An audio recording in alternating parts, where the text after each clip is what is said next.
Hello and welcome to what is not only a beautiful sunny Sunday afternoon, but also, more importantly, welcome to the AMG GTC.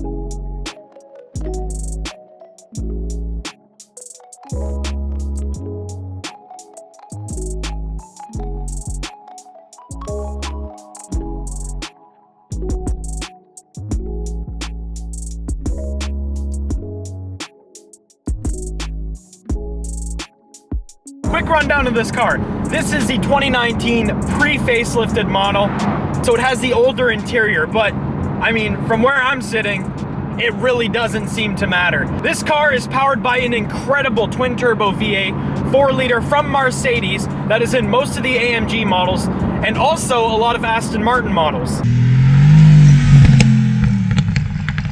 Now, all that power is sent directly to the rear wheels through an automatic 7-speed gearbox, which I'm actually really glad that Mercedes stuck with. A lot of modern automakers are using these crazy 9-speed, 8-speed automatics, and it just gets a bit hectic, especially if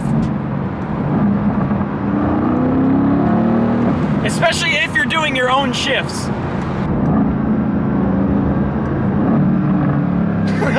Those downshifts.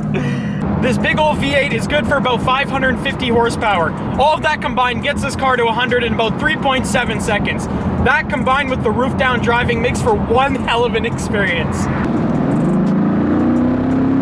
The torque this twin turbo makes is absolutely insane, especially at the low RPM, so it's so usable on regular roads. This car is so much more than just a monster though. It has this beautiful leather interior, it has an incredible sound system. In comfort mode it's nice, quiet, and refined, and it feels like a luxury car. I just get the sense overall that Mercedes, they've matured since the 6.2 liter days. And don't get me wrong, I talked so much in my last video about how much I love the character and the dinosaur aspect of these old AMGs, but overall, it's no argument that this is a better car. I know it seems hypocritical for me to say that I like that this AMG brand and Mercedes has grown up a little bit, but it is just undeniably better. This car can be sensible on gas. It doesn't blow your eardrums out at low revs. It's more comfortable to drive. The suspension is better tuned so that it's good for road use and not just a racetrack. It's just overall a more complete and more dynamic package. The AMGs of yesterday, they're these monsters that just tear tires off and just destroy everything. But this car, it has a sense of maturity to it. It has a sense of dynamic to it, where it's comfortable at low revs and in the city. The steering is nice and light when you're in comfort mode, but then when you put it into Sport Plus, you still do get that spirit. You still do get that live and driving feel that you get with that AMG. That exhaust starts to sing and those pops, and it's still the ridiculous AMG of yesterday, but it's grown up a little bit, and that's a good thing. Cars need to adapt to stay alive, just like every other species, every other living thing. Cars need to adapt to survive, and Mercedes is doing just that, and they're doing a great job at it. Mercedes and AMG specifically are more popular than they've ever been, and that's good for car enthusiasts. That's good for regular people. That's good for everybody. Now, I know a lot of argument towards the 6.2 liter is that there's turbo lag in the new ones. Turbo lag's bad. We don't like turbo lag. But from where I'm sitting, you put your foot down and it goes.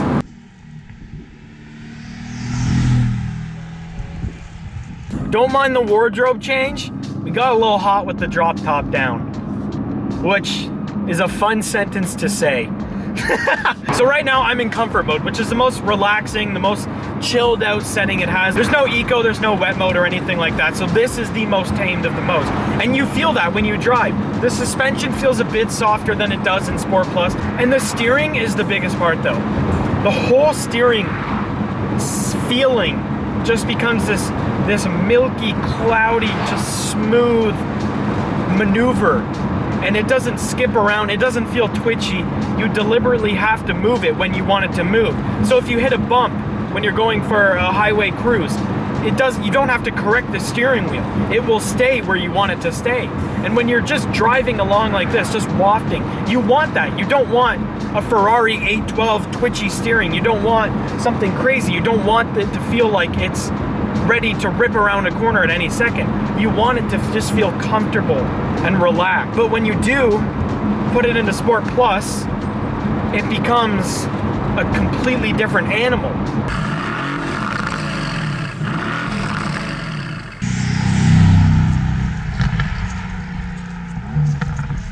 You feel like you're fucking Fred Flintstone and you're just touching the road with this car. It feels like it's attached to you, like it's a part of your body. And that is such a cool feeling from a GT car. I think what really helps with that incredible steering feel is not only the technology they have in the car, but because of where the engine is. It's not quite a front engine car.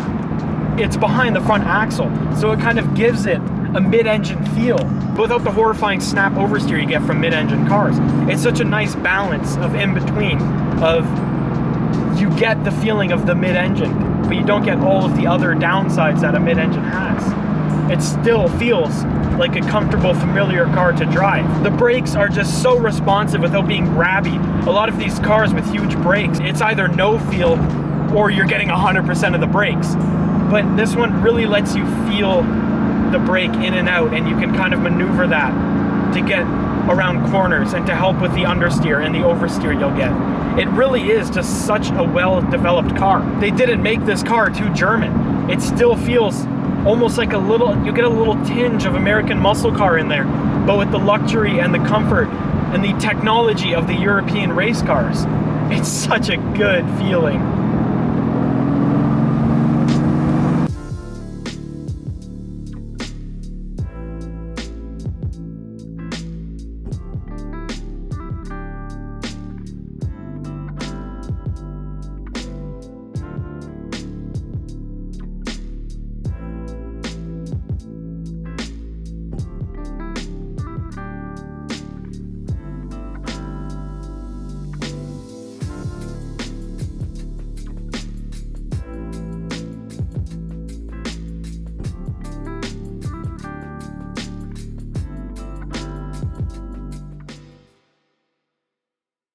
Why an AMG? To answer that, let's take a look at the competition.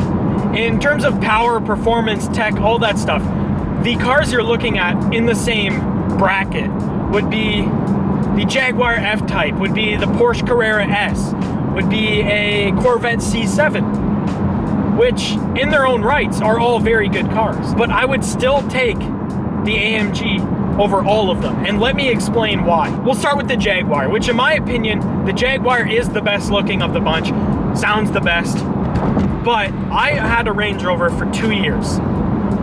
In that 2 years, the Range Rover tried and successfully killed its own engine, not once, but twice. It also decided every once in a while that it just wanted a day off. It just didn't want to drive, so it wouldn't.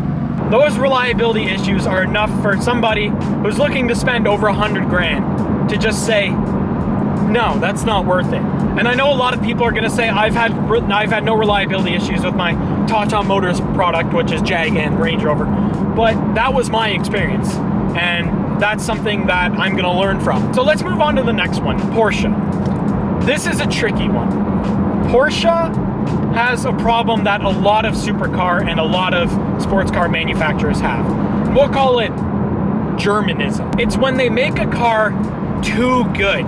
It sucks the life out of it. I spoke briefly about it in my last review. It just sucks the soul out of cars. It makes them these lifeless machines. That's all they feel like. I drove a 911 Turbo S Exclusive recently, and it was incredible. It was an all-wheel drive 600 horsepower monster. It's convertible just like this one.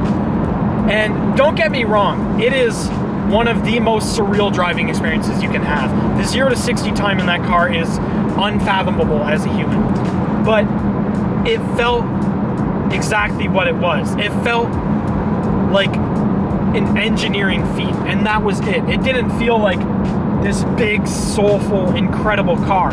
Now, the GT lineup for Porsches, they're a little bit different, but they're not really in this bracket, are they? They're not in this comfortable cruisers. They're track-ready monsters, right? They're not something that you would want to take on a long road trip like you potentially would with a car like this, or even the Carrera S. So the GT cars are out, and the regular ones, they're just too good. And I know that sounds stupid, but they are.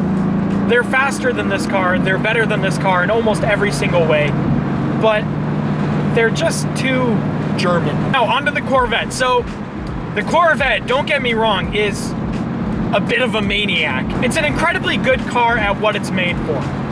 But, as petty as it is, the reason I would never get one is because, first off, it makes it look like you have an IQ of 42 when you drive one. And second, it kind of makes it look like you have sex with your sister. So really, at the end of the day, taking all those into consideration, all that was really left in this category of cars was the AMG. So, that being said, here we are. If I had to compare it to something best, it would be, imagine you're getting a surgery. Stick with me here. The Porsche would be the scalpel that the doctor's using. The Porsche would be this incredibly precise scalpel that's going within a millimeter of where it needs to be cut, and it's going to be a clean cut so it can be sewn back together perfectly, and everything's great, and that's good. It's great for that. The Corvette would be the doctor grabs a wooden mallet and just starts smacking you until either A, there's now enough of an open wound for them to do the surgery needed, or B, you've died and there's now no reason to do the surgery. So think of the AMG as somewhere in between there. Think of the AMG as a steak knife. Now, it's not going to be as clean, it's not as precise, it's not as well engineered as the scalpel, but it's also not going to kill you like the hammer.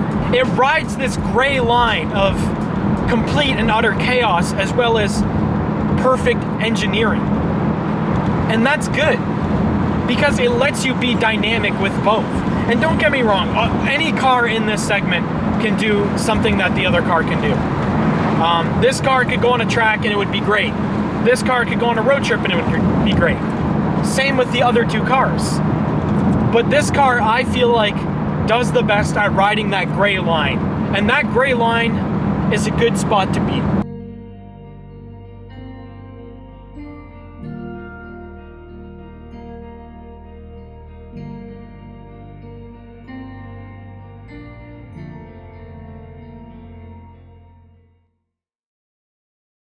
So to wrap this up, this car is not a track weapon. It is not the best car for the track. It will not get you the best lap times.